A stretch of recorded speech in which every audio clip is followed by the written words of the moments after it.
Hey, how's it going everybody? Thanks again for tuning in. So today we headed out to Lake Del Valle on February 27th. Time frame is roughly around 12:30. Lucky for me, the weather was just right. Wasn't too hot, wasn't too cold. Enough wind to just disturb the water a little bit. But I ended up targeting this cove over here due to the amount that I had a short time frame. So as you'll see as I pick off over here, I ended up tossing a jig.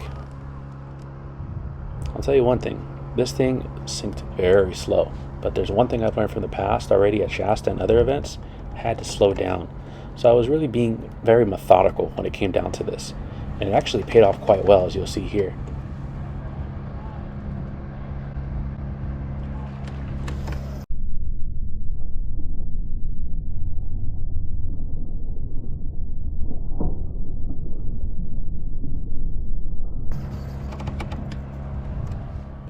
The trailer that I was using for this jig somehow really reduced the speed of the fall.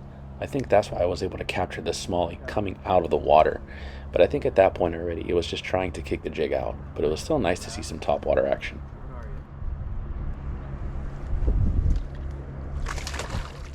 This is one of my favorite parts about fishing for bass. Whenever I come across an aggressive smallie, these guys put up such a fight.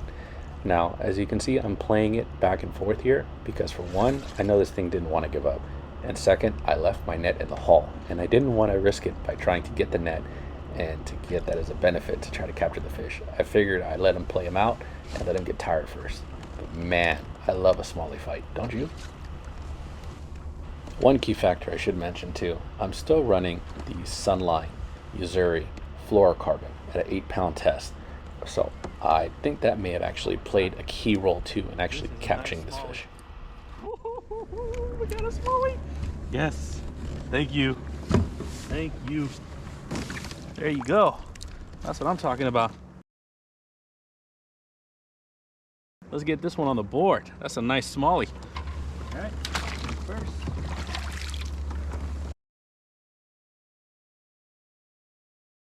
What do you say, huh? 16.5-inch smallie. Love it.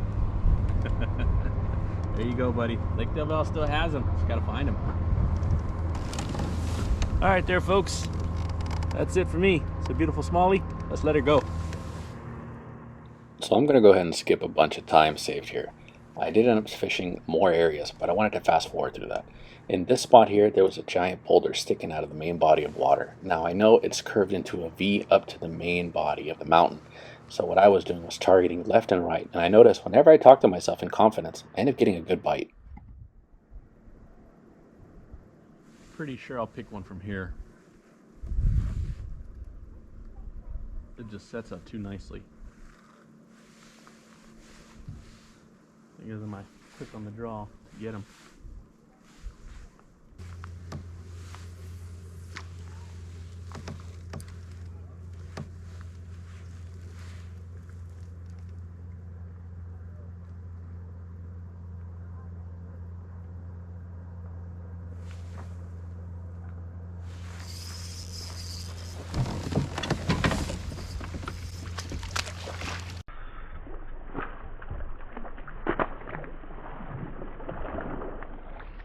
The one thing I want to mention here is the bait that I used was a drop shot setup with a roboworm with the margarita mutilator.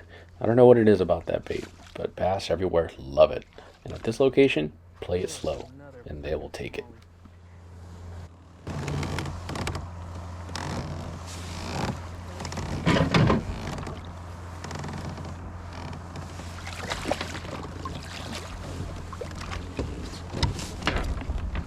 That's right. There we go. Round 2. I swear you look like the one I caught earlier. Oh my God, and you're healthy. You're extremely healthy. There we go.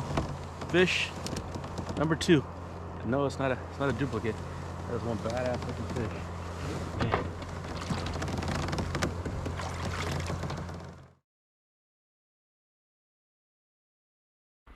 If there's one major lesson I learned here today, is 2 things. Slowing down produces more fish. Not only that, but having a nice built-up confidence and calling your shots also helps too. I want to thank you all for your time and views on this. I know everybody runs a busy schedule, and we all got to keep going what we need to do. Tight lines, everybody. Let me know if you like the shorter videos, and if you do, I'll keep producing more. Thank you.